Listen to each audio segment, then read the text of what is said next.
तो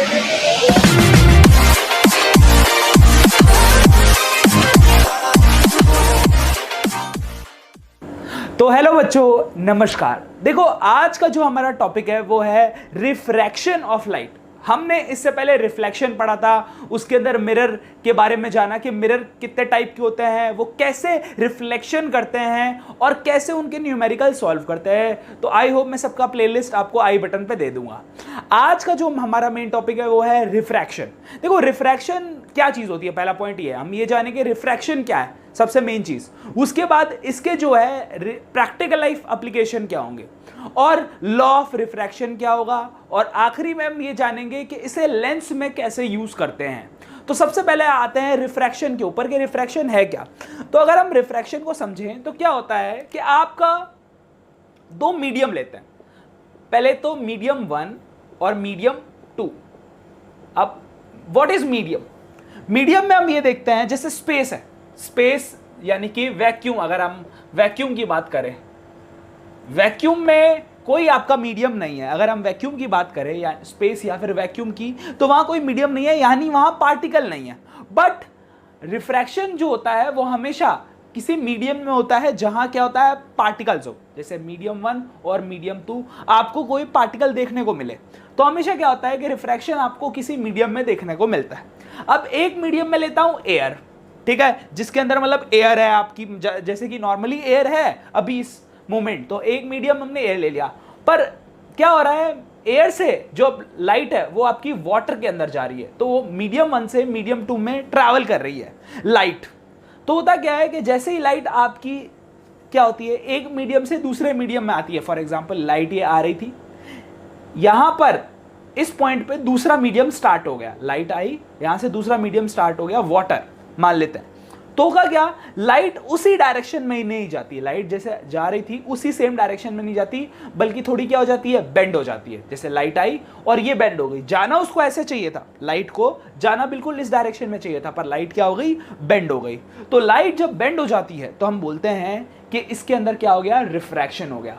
क्लियर है? रिफ्रैक्शन का मतलब क्या है, जब लाइट एक मीडियम से किसी दूसरे मीडियम में आती है। हमेशा याद रखना, रिफ्रैक्शन तभी होता है जब आप किसी मीडियम में एंटर करते हो, किसी मीडियम, दूसरे मीडियम से आप किसी और मीडियम में एंटर करते हो, तब क्या होती है, लाइट बेंड हो जाती है। और लाइट जब बेंड हो जाती है उसी पार्ट को हम क्या बोलते हैं, रिफ्रैक्शन बोलते हैं।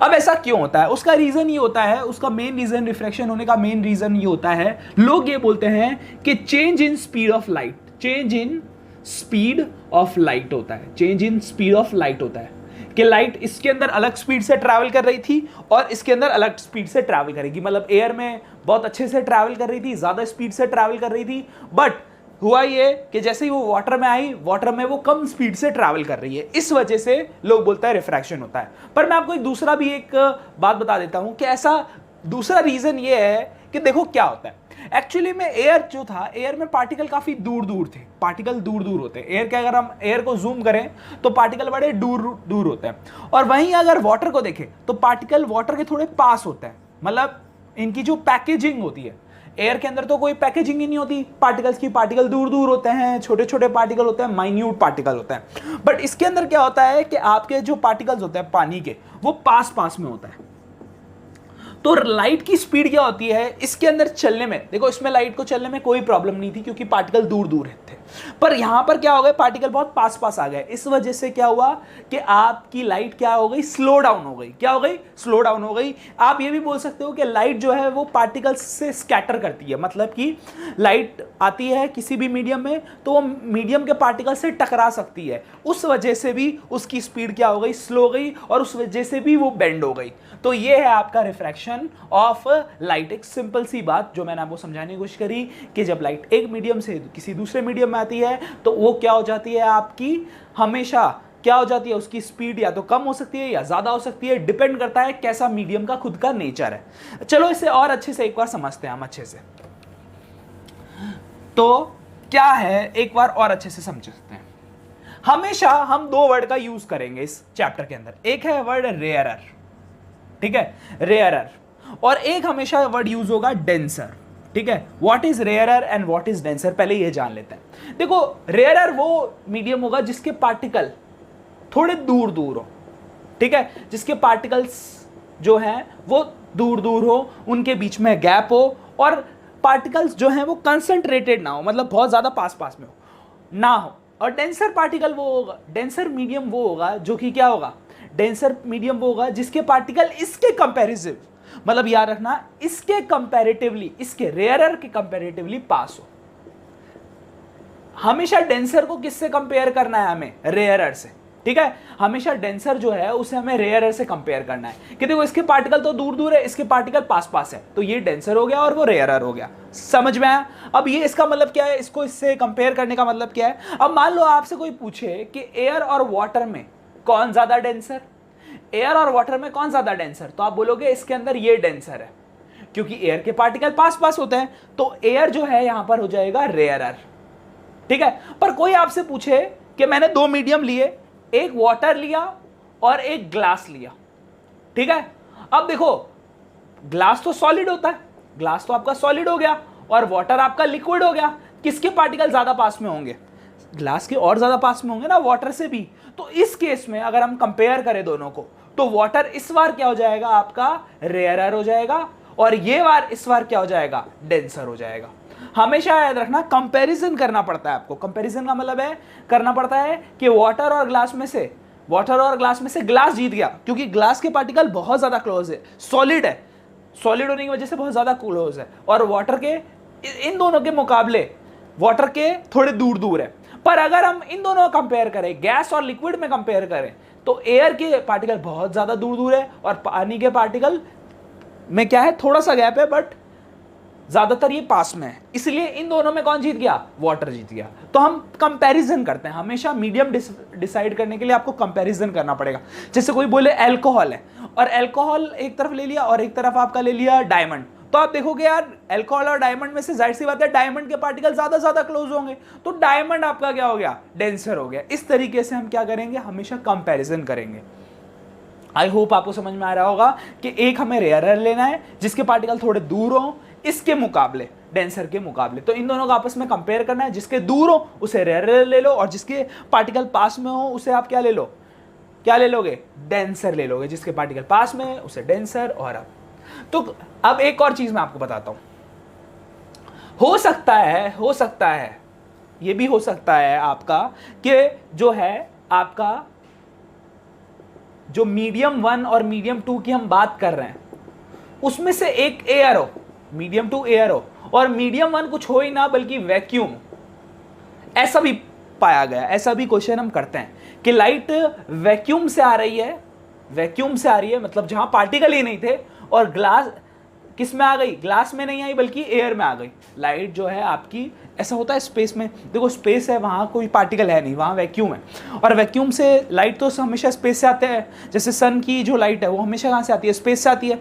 तो सन की लाइट आई, पहले तो वो वैक्यूम में ट्रैवल कर ली थी, वैक्यूम का मतलब जहां पर कोई मीडियम नहीं था, और एकदम से एयर के अंदर आई, हमारे अर्थ के अंदर आई, अर्थ के अंदर एयर है, तो हम देखते हैं उसकी थोड़ी स्पीड तब भी स्लो होती है, बस थोड़ी सी होती है, क्योंकि एयर ज़्यादा डेंसर तो नहीं है, एयर के पार्टिकल ज़्यादा पास में तो नहीं है, पर फिर भी हमें स्पीड का चेंज देखने को मिलता है कि एयर के अंदर उसकी स्पीड कम हो जाती है as compare to vacuum. Vacuum का मतलब जहां मीडियम बिल्कुल नहीं है, जहां पार्टिकल बिल्कुल भी नहीं है। तो इस केस में भी आपका रिफ्रैक्शन होता है कि जब वैक्यूम से लाइट एयर में आती है तब भी आपका कोई ना कोई रिफ्रैक्शन होता है। वैक्यूम से आपके किसी और मीडियम में भी आ सकती है, वैक्यूम से मीडियम में भी आ सकती है। मीडियम यानी कि कोई भी आपका वाटर हो सकता है, आपका ग्लास हो सकता है, आपका डायमंड हो सकता है, आपका बेंजीन हो सकता है, बहुत सारे अलग अलग मीडियम हो सकते हैं। तो याद रखना रिफ्रैक्शन का मतलब क्या होता है कि जब लाइट एक मीडियम से दूसरे मीडियम में आती है, एक जगह से दूसरे जगह आती है, तो क्या होता है, उसकी स्पीड स्लो हो जाती है। क्लियर है? और रिफ्रैक्शन कहाँ नहीं होता, जैसे आपका एक मान लो एक कॉपी है, क्या इसमें लाइट अंदर जा सकती है इस कॉपी के अंदर? नहीं, ये कॉपी बिल्कुल आपकी ओपेक है। ओपेक होने का मतलब है इसके अंदर क्या नहीं है, लाइट जाने के लिए ट्रांसपेरेंसी की जरूरत होती है। लाइट जाने के लिए ग्लास की, या फिर हमें क्या होना चाहिए, ट्रांसपेरेंट नेचर होना चाहिए, ट्रांसलूसेंट नेचर होना चाहिए। ट्रांसलूसेंट मैं बता दूं आपको, ट्रांसपेरेंट मतलब जिसमें आप बिल्कुल क्लियरली इधर से उधर का देख सको, और ट्रांसलूसेंट होता है जिसमें आपको थोड़ा थोड़ा धुंधला धुंधला दिखाई दे। पर ओपेक के अंदर लाइट आपकी ट्रैवल नहीं करती, तो लाइट ओपेक के अंदर नहीं जा सकती, तो हमेशा रिफ्रैक्शन ओपेक में नहीं होगा, ट्रांसपेरेंट में हो सकता है, ट्रांसलूसेंट में हो सकता है। ठीक है, एक बार फिर से मुझे, अगर आप लोग अच्छे बच्चे हो तो जरा कमेंट में लिख के बताओ कि रिफ्रैक्शन है क्या। और अगर आप ये लिखना चाह रहे हो कि it is a bending of light due to change in its speed of light, तो आप बिल्कुल सही हो, क्योंकि यही इसकी डेफिनेशन है कि रिफ्रैक्शन आपकी क्या है, it is the bending of light when light travel one medium to another medium, when light travel to one medium to another medium. ठीक है, और इट इज ड्यू टू या कॉज ऑफ, कोई आपसे रिफ्रैक्शन पूछे तो cause of refraction is change in speed of light, change in speed of light. Very good, I hope आप अब क्लियर कर पा रहे हो। तो अब आगे आते हैं भैया कि हम लोग अब ये जानना है हमें कि यार पर्टिकुलर हमने रिफ्रैक्शन तो पढ़ लिया, अब रिफ्रैक्शन के अंदर कैसे कैसे केसेस आते हैं, रिफ्रैक्शन के अंदर कैसे कैसे केसेस आते हैं। तो मैं आपको एक बात बता देता हूँ, पहला आपको केस 1, हमेशा एक केस फर्स्ट देता हूँ मैं आपको, फिर एक लेंगे हम केस 2, केस सेकेंड। ठीक है, केस फर्स्ट में ध्यान से देखना, लाइट आपकी आएगी रेयरर से डेंसर पे, और केस सेकंड के अंदर आपकी लाइट आएगी डेंसर से रेयरर पे।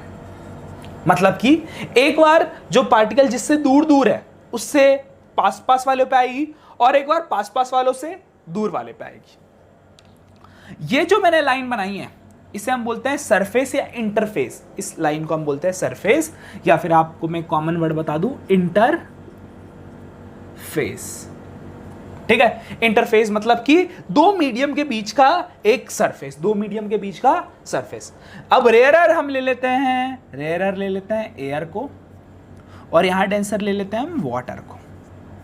ठीक है, यहां डेंसर हम ले लेते हैं ग्लास को, और रेयर ले लेते हैं चलो वाटर को। ठीक है, इन दोनों में वाटर और ग्लास में से ग्लास जीत जाता है, और एयर और वाटर में से वाटर जीत जाता है।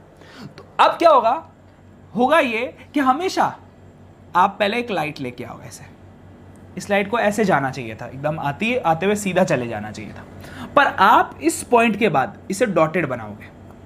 क्यों डॉटेड बनाएंगे? क्योंकि इसे ऐसे जाना चाहिए था पर जा नहीं रही है ऐसे। ठीक है, तो जा कैसे रही है वो मैं बताता हूं। सबसे पहले आप इधर एक नॉर्मल बनाओ, नॉर्मल का मतलब 90 डिग्री आपको बनाना है। सबसे पहले आप एक नॉर्मल बना लो, नॉर्मल का मतलब 90 डिग्री। ठीक है, और ये आपका एंगल ऑफ इंसिडेंस है। ठीक है, इसे हम बोलते हैं एंगल ऑफ इंसिडेंस। इंसिडेंस का मतलब है, एंगल ऑफ इंसिडेंस का मतलब क्या है? एंगल ऑफ इंसिडेंस का मतलब है जो आपका एंगल आने वाला है यहां पर। ठीक है, क्या सेम एंगल से वापस जाएगी? नहीं। क्या ये बेंड होगी? हाँ बेंड होगी। देखो लाइट आपकी आ रही थी ऐसे, जाना चाहती थी सीधे, बट होता क्या है, इसके पार्टिकल जो एयर के पार्टिकल है वो क्या है, दूर दूर है, इसके पार्टिकल पास में। तो लाइट पता है क्या हो जाती है, बेंड हो जाती है टूवर्ड्स नॉर्मल। जो ये नॉर्मल था ना, नॉर्मल हमने बनाया था 90 डिग्री, ये 90 डिग्री के पास आ जाती है लाइट। ठीक है, 90 डिग्री की तरफ आ गई, उससे दूर नहीं गई। लाइट आपकी थोड़ी दब गई और नॉर्मल के पास आ गई।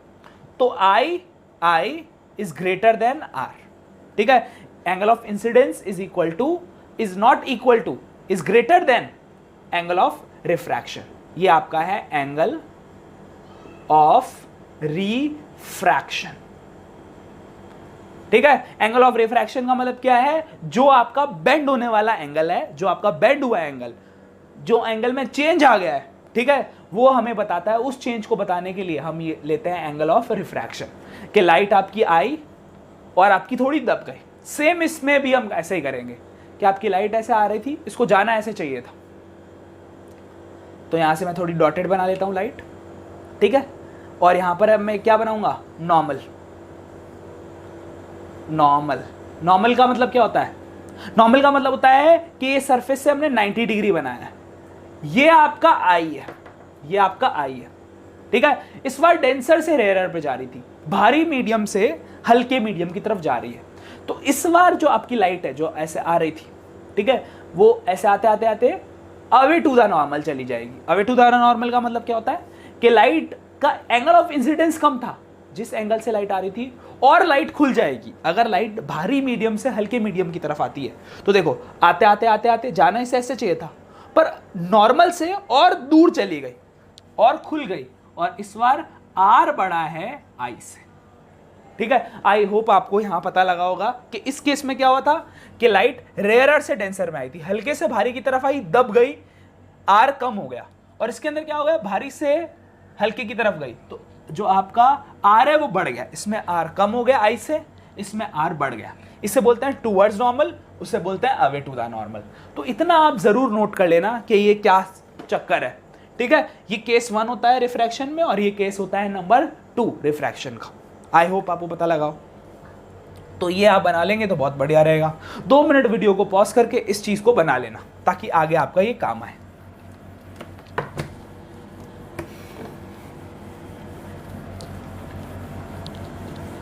अब आगे क्या करेंगे हम, आगे मैं आपको बता देता हूं कि हम लोगों ने ये जाना कि हमेशा हम एक नॉर्मल बनाते हैं। कोई भी आपका सरफेस होता है, कोई भी आपका इंटरफेस है, कोई भी आपका सरफेस है, वहां पे हमेशा एक नॉर्मल बनाया जाता है 90 डिग्री। लाइट हमेशा जहां से आती है, लाइट जहां से आपकी हमेशा आती है, क्या सेम वैसे ही जाती है एक मीडियम से दूसरे मीडियम में? ये आपका मीडियम 1 है और ये आपका मीडियम 2 है। तो क्या जो आई होता है, क्या वो सीधा ऐसे ही जाएगा? नहीं। अगर ये रेयरर है, अगर ये रेयरर है और ये डेंसर है, तो लाइट डेंसर की तरफ, मतलब डेंसर जो होता है वो भारी मीडियम होता है, तो उतना वो लाइट को अब थोड़ा सा दबा लेता है और अपनी तरफ ले जाता है, नॉर्मल की तरफ, टूवर्ड्स नॉर्मल की तरफ ले आता है, और ये आपका आर बनता है। तो ये आपका बेसिक एक रिफ्रैक्शन का लॉ है। ठीक है, अब मैं आपको बताता हूं लॉ ऑफ रिफ्रैक्शन के बारे में। ठीक है, तो फर्स्ट लॉ आप लोग सारे फर्स्ट लॉ अपना लिख सकते हो। फर्स्ट लॉ ऑफ रिफ्रैक्शन क्या है? फर्स्ट लॉ ऑफ रिफ्रैक्शन हमें ये बोलता है इंसिडेंट रे, मैं 3 बार क्यों बोला हूं, ताकि थोड़ा सा आपके दिमाग में फोकस बने। देखो क्या कहता है फर्स्ट लॉ, दोबारा से देखते हैं।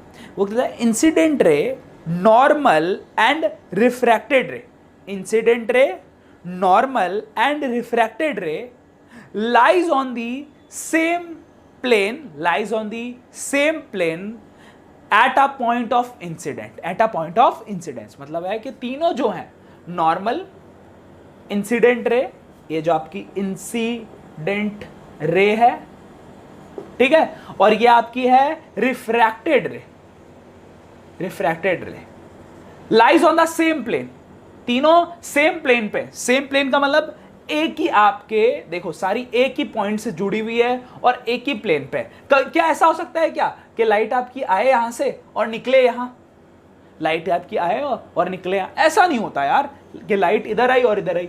लाइट हमेशा क्या होती है कि जिस पॉइंट पे आई है उसी से बेंड होती है। अगर इधर हो सकती है, इधर हो सकती है, कहीं पर भी, उससे कहीं इधर उधर नहीं होगी। मतलब एक ही एरिया पे रहेगी, एक ही प्लेन पे रहेगी, सही है, एक ही सरफेस पे रहेगी। तो इंसिडेंट रे, जो आपकी इंसिडेंट रे आने वाली है, reflected ray and normal, all of 3 lies on the same plane at the point of incidence. ये आपको करना है सबसे पहले।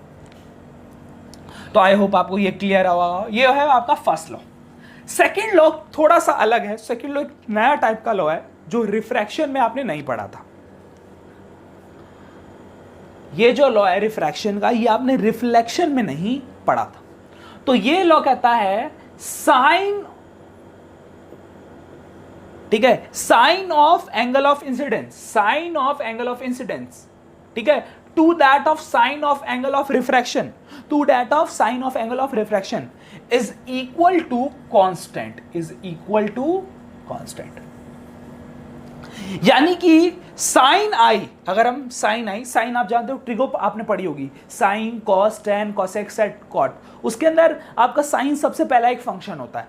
तो साइन जो ट्रिग्नोमेट्रिक फंक्शन है, साइन आई मतलब साइन, साइन आपका एक ट्रिग्नोमेट्रिक फंक्शन, उसके बाद आपका आई यानी कि एंगल ऑफ इंसिडेंस, ठीक है, अपॉन में, या फिर आप बोल सकते हो ratio sine r angle of refraction, ये आपका एंगल ऑफ क्या है, मैंने पहले भी लिखा था, ये एंगल ऑफ रिफ्रैक्शन है, is equal to the constant. लोग ऐसे सिंपली सेकंड लॉ ऐसे लिखते हैं, it is the ratio of second, जो आपका सेकंड लॉ है उसे लोग ऐसे लिखते हैं, it is the ratio of sine of angle of incidence to the sine of angle of refraction is equal to constant. तो आपका इन दोनों का जो रेशियो होता है sine i by sine r equal to constant, ये सेकंड लॉ आप इतना लिख सकते हो। इसे एक नाम दिया गया है स्नेल्स लॉ, इसे नाम दिया गया है स्नेल्स लॉ, ठीक है, SNELL स्नेल्स लॉ। तो ये स्नेल्स लॉ है, मतलब स्नेल ने, इस जो एक साइंटिस्ट है हमारे स्नेल, उन्होंने इस लॉ के बारे में बताया और वो कहते हैं साइन आई मतलब एंगल आप sine i upon sine r equal to constant. चलो इसके ऊपर एक क्वेश्चन भी करके देख सकते हैं कि sine i upon sine r क्या आती है, क्या वैल्यू आती है, क्या आता है वो कांस्टेंट, उसके ऊपर चलो एक वैल्यू देख लेते हैं, उसके ऊपर एक क्वेश्चन देखते हैं। तो हमें क्वेश्चन क्या कहता है वो पहले समझते हैं। तो मैं बता देता हूं आपको, यह आपका सरफेस है, ठीक है, आपको मैं बताता हूं क्या है। यह आपका एंगल ऐसे आ रहा था, ये एंगल आपका था, let's take an example 45 degree, ये आपका है 45 डिग्री, ये आपका कौन सा एंगल है, I equal to 45 degree angle of incidence. और अब ये क्या हुआ, रेयरर से डेंसर की तरफ आया, रेयरर से डेंसर आ गया तो ये बेंड हो गया, और ये अब आपका आर जो आ गया वो 30 डिग्री है, ठीक है, ये आपका 45 था और आपकी लाइट बेंड हो गए 35 पे आ गई है, ठीक है। तो अगर हम साइन आई निकालना चाहें अपॉन साइन आर करें तो एक वैल्यू आती है कांस्टेंट, उस कांस्टेंट को ये नाम देते हैं एन, जो कांस्टेंट है उसका नाम हमने एन रख लिया है, ठीक है। बाद में इस एन का भी इन्होंने नाम अपडेट करके एक और चीज रख दिया, पहले हम ये एन की वैल्यू निकालेंगे, एन यानी कि साइन आई, आई कितना, मैं पहले लिख देता हूं, आई यहाँ 45 डिग्री है और आर यहाँ 30 डिग्री है, तो साइन 45 अपॉन में साइन 30, साइन आई 45, आई की वैल्यू 45, आर की वैल्यू 30, तो साइन 45 आपका होता है 1 अपॉन रूट 2, साइन आपको 45 होता है 1 अपॉन रूट 2 और साइन 30 होता है 1 अपॉन 2, तो क्या आएगा एन, एन आएगा आपका 1 अपॉन रूट 2 मल्टीप्लाई, अगर ये डिवाइड में है तो मल्टीप्लाई होने पे ये ऊपर चला जाएगा 2 और 1 नीचे आ जाता है, तो इसका आएगा 2 बाय रूट 2 और इसको रैशनलाइज करेंगे तो हमारा आंसर आएगा रूट 2। एक्चुअली में जो 2 है ना उसको ऐसे भी लिख सकते हैं, रूट 2 इंटू रूट 2 को हम ऐसे लिख सकते हैं, तो एक से एक रूट 2 कट जाएगा और आपकी n की वैल्यू आ जाएगी रूट 2, इसे आप 1.41 भी लिख सकते हो, 1.41 या 1.4 जो आप लिखना चाहो, तो n की वैल्यू 1.41 आपकी इस तरीके से आ गई।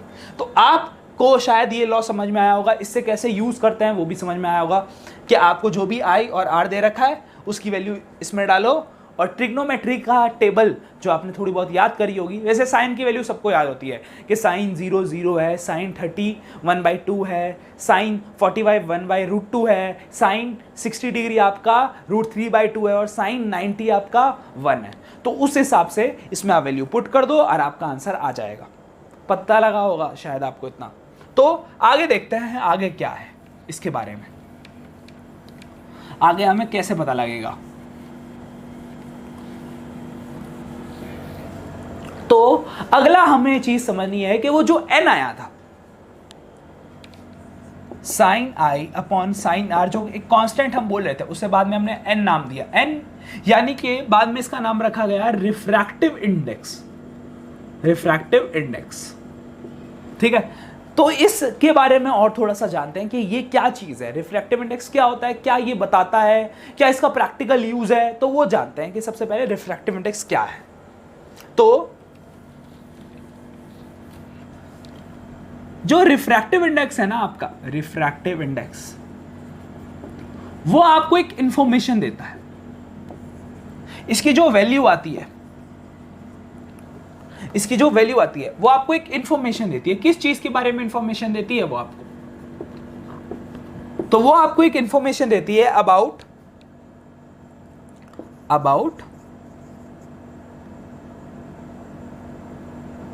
मीडियम डेंसिटी या फिर मीडियम का डेंसर आपका नेचर बताती है। याद रखना, जो n की वैल्यू आती है, रिफ्रैक्टिव इंडेक्स की वैल्यूज आपकी आती है, वो आपको एक इंफॉर्मेशन देती है, मतलब जो वैल्यू आई वो है आपको इंफॉर्मेशन देती है अबाउट मीडियम डेंसिटी या डेंसर नेचर के बारे में, कि एक मीडियम कितना डेंसर है, एक मीडियम कितना ज्यादा लाइट की स्पीड को स्लो करेगा।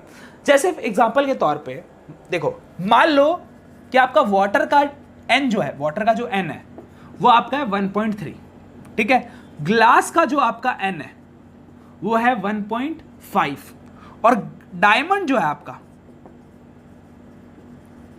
उसका n है 2.4, ठीक है। तो मैंने लिख दिया कि वाटर का 1.3 लिया है, ग्लास का मैंने 1.5 लिया है और डायमंड का 2.4 लिया है। तो सबसे ज्यादा किसका आपका रिफ्रैक्टिव इंडेक्स है, किसकी n सबसे ज्यादा है?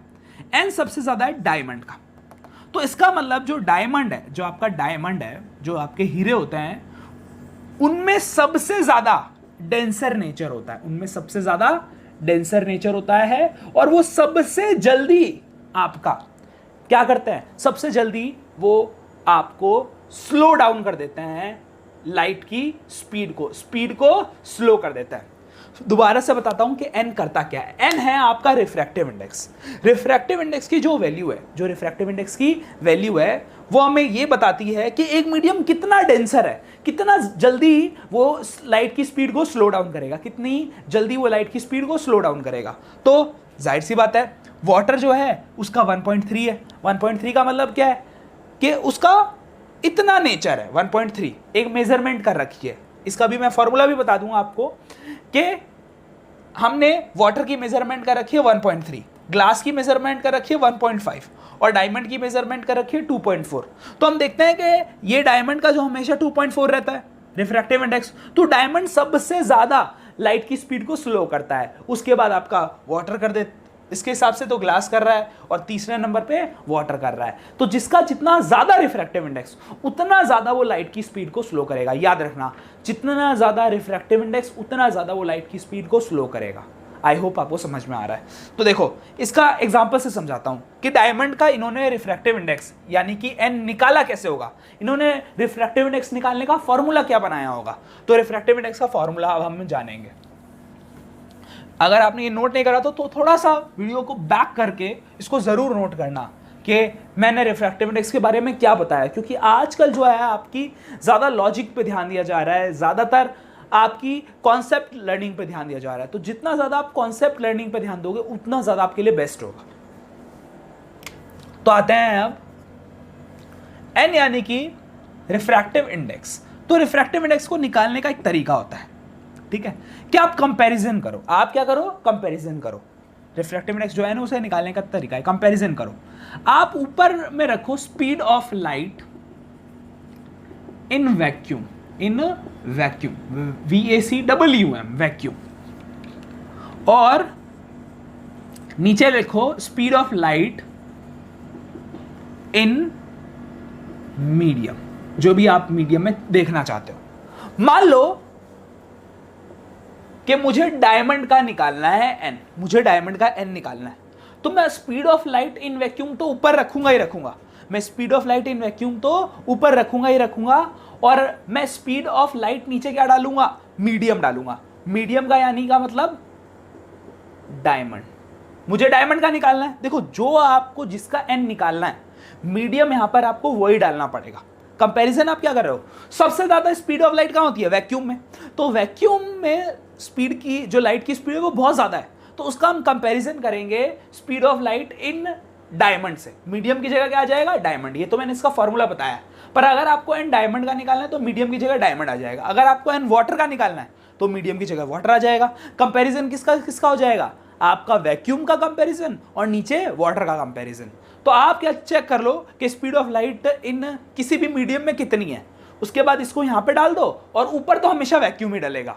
अगर आपको n निकालना है किसी भी पर्टिकुलर चीज का, मान लो मुझे निकालना है एल्कोहल का, तो मैं ऊपर तो वैक्यूम ही रखूंगा और नीचे क्या डाल दूंगा, speed of light in vacuum. Diamond की जगह आ जाएगा वैक्यूम। उससे क्या फायदा हो जाएगा, उससे फायदा ये हो जाएगा कि ऊपर वाली चीज तो हमेशा कांस्टेंट है, इसलिए इसे C लिख देते हैं, C। इसे लिखते हैं c अपॉन v, इसका फॉर्मूला होता है n is equal to c upon v, क्योंकि ऊपर वाला तो हमेशा कांस्टेंट है, यानी कि स्पीड ऑफ लाइट एक क्या है, c कांस्टेंट, हमेशा फिक्स रहती है लाइट की स्पीड वैक्यूम के अंदर, और v यानी कि मतलब पर्टिकुलर किसी भी मीडियम के अंदर, किसी भी मीडियम के अंदर। आई होप आपको इसका फॉर्मूला समझ में आ रहा होगा। n यानी कि refractive index is equal to c, यानी कि speed of light in vacuum, जो कि हमेशा कांस्टेंट रहेगी, और speed of light in medium v। ठीक है, यहां पर जो v है वो मीडियम को शो करेगा। अब मैं आपको एक और बात बता दूं कि c की वैल्यू कितनी रहेगी, यानी कि speed of light in vacuum में, speed of light in vacuum में क्या कितनी स्पीड रहेगी, 3 × 10⁸ meter per second, 3 × 10⁸ meter per second. तो c की वैल्यू आप हमेशा याद रखना कि ये वैल्यू आपकी फिक्स रहेगी ही रहेगी। तो हुआ क्या, चलो अब आपने इतना नोट कर लो। सबसे पहले तो 2 मिनट वीडियो को पॉज करके इसे नोट कर लेना, 1 2 3 4 5 6। चलो मैं मिटा रहा हूं, तुम नोट, अच्छी बात है अगर तुमने कर लिया है तो। अब हम हर चीज एग्जांपल से समझते हैं, फॉर्मूले से हमें इतनी चीजें आती नहीं है। ठीक है, तो मुझे किसी ने बोला कि n निकालो वाटर का, तो n निकालने का वाटर का फॉर्मूला क्या हुआ, c यानी कि speed of light in vacuum upon में v वाटर, यानी कि speed of light in water. यहां पर मैंने देखो वाटर कर दिया क्योंकि n वाटर है, तो यहां पर v वाटर हो चुका है आपका। तो देखो n वाटर यानी nw इज इक्वल टू, ऊपर हो गया 3 × 10⁸ ये तो मैंने बताया था फिक्स है, 3 × 10⁸ समझ में आया। और हमें वाटर का कुछ दिया है, मान लो हमें वाटर का दिया है 2.2 समथिंग, 2.2 समथिंग। ठीक है, 2.2 समथिंग हमने यहां दे दिया, तो ये तो दोनों कट जाएंगे, हमें वाटर की में स्पीड कम हो गई, 2.2 हो गई, और वहां 3 तो 3/2.2 करेंगे। ठीक है, ये ऊपर जाएगा तो आपका ये आ जाएगा 30/22। अब आप 2 की टेबल से काट लो, 15/11, 15/11 करेंगे। चलो करके देख लेते हैं 15/11 कितना आता है। तो 15/11 करेंगे तो पहले 1 से जाएगा, 4 बच गया, फिर आपका पॉइंट आ जाएगा, फिर 0 लग गया, फिर 33 से जाएगा, 3 आ जाएगा। इस तरीके से ये आपका आ जाएगा 1.3, आपका CW आ गया 1.3। ठीक है, NW मतलब कि रिफ्रैक्टिव इंडेक्स आपका आ गया 1.3। तो ये एक तरीका था कि कैसे हमने वाटर का n निकाला है। कंपेयर करेंगे, ऊपर रखेंगे speed of light in vacuum, नीचे रखेंगे speed of light in water. फिर से चलो एक और क्वेश्चन ट्राई करके देखते हैं। अब हमें निकालना है डायमंड का। हमें बोला है speed of light in diamond, speed of light in diamond कितनी रहती है। Speed of light in diamond आपकी रहती है, speed of light in diamond 1.23 × 10⁸ meter per second, 1.23 × 10⁸ meter per second. फिर हमें बोला है स्पीड ऑफ लाइट, वो तो हमें पता ही है वैसे वैक्यूम में कितनी रहती है, इन वैक्यूम में आपकी रहती है 3 × 10⁸ मीटर पर सेकेंड। अब हमें n निकालना है, ठीक है, डायमंड का। तो n diamond ND is equal to C/VD। यहाँ C का मतलब क्या है, speed of light in vacuum, और VD का मतलब क्या है, speed of light in diamond.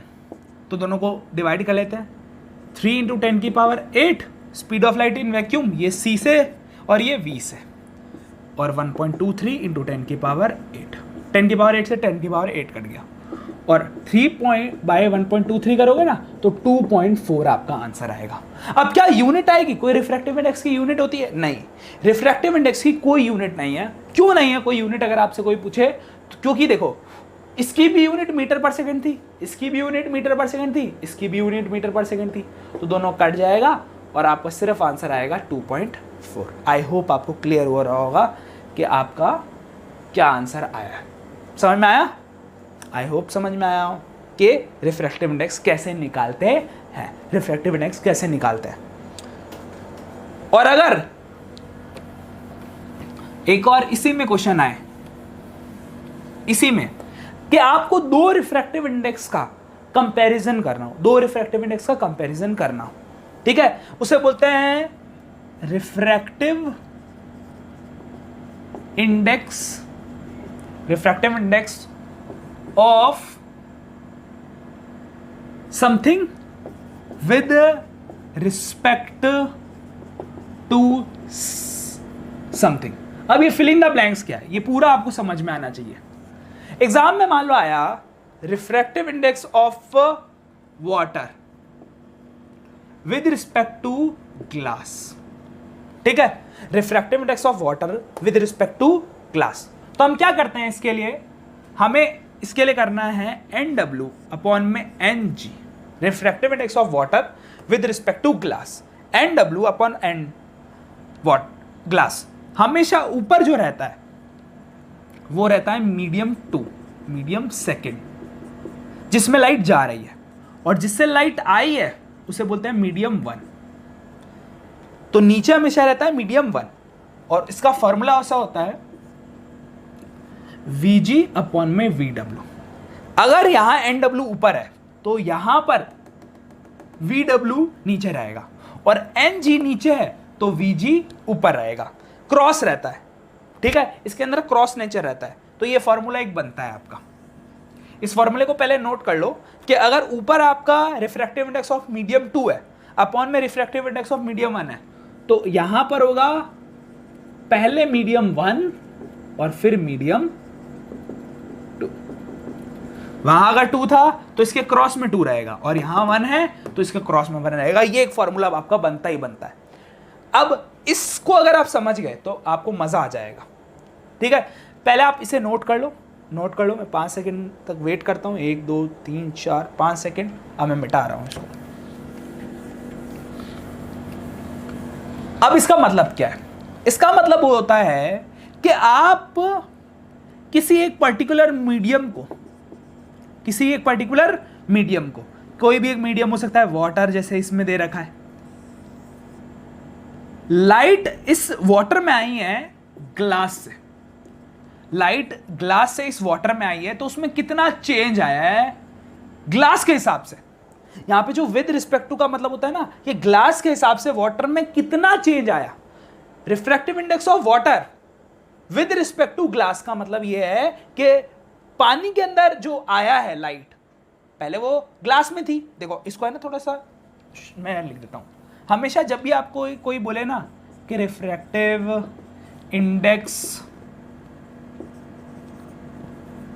Index of something with respect to something, इसका मतलब क्या होता है कि वो हमेशा ऊपर मीडियम 2 को रख रहा है और नीचे हमेशा मीडियम 1 को रख रहा है।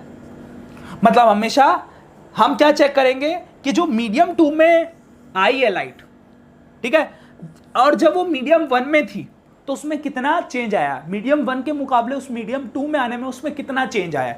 थोड़ा सा मुश्किल है, पर हम यहां कंपैरिजन करते हैं। तो जब भी हम बोले रिफ्रैक्टिव इंडेक्स ऑफ वाटर, तो इसका मतलब है वाटर में आई है, मीडियम 2 मतलब वाटर में आई है, और किससे आई है, ग्लास से आई है। कल को मैं अगर बोलूं रिफ्रैक्टिव इंडेक्स ऑफ, यहां मैं लिख दूं refractive index of diamond, diamond with respect to air, इसका मतलब यह है कि डायमंड में आई है और एयर से आई है, डायमंड में आई है और एयर से आई है। तो इसका फॉर्मूला पता है कैसे बनेगा, एन डायमंड अपॉन में N air is equal to V air upon में वी डायमंड। यह आपका एक फॉर्मूला बन जाएगा। इसे बोलते हैं, आप क्या कर रहे हो, दो अलग अलग मीडियम को एक साथ कंपेयर कर रहे हो, तब आपका ये फॉर्मूला आपका लगता है।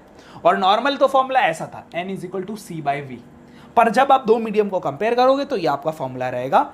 क्लियर है? तो क्या है, मैं आपको फिर से बता दूं, इसके अंदर हम जो पहला लिखा होता है रिफ्रैक्टिव इंडेक्स ऑफ समथिंग, जो भी यहां पर लिखा हो, वाटर, डायमंड, बेंजीन, ग्लास, तो इसका मतलब वो उसमें आई है, लाइट आ चुकी है उसमें, और जिससे आई है वो विद रिस्पेक्ट टू यहां लिखा हुआ होगा। तो ये आपका एक रिफ्रैक्टिव इंडेक्स का क्वेश्चन आ सकता नहीं, आता ही आता है। देखो रिफ्रैक्टिव इंडेक्स तो ऐसा टॉपिक है, आपको चाहे 1 मार्क में मिले, आपको MCQ में मिले, फिल इन द ब्लैंक्स मिले, या फिर आपको मेन क्वेश्चंस में मिले, बट आपको मिलेगा ही मिलेगा। इसलिए प्लीज़ इस पूरे टर्म्स को अच्छे से अपने दिमाग में बिठा लेना। यहाँ तक मैं ख़त्म करता हूँ आपके रिफ्रैक्शन के टॉपिक को। अब हम मिलेंगे अगले क्लास में, और वो हमारा जो मेन टॉपिक होगा वो होगा लेंस। चलो बाय बाय, बस अपना ध्यान रखो आप लोग।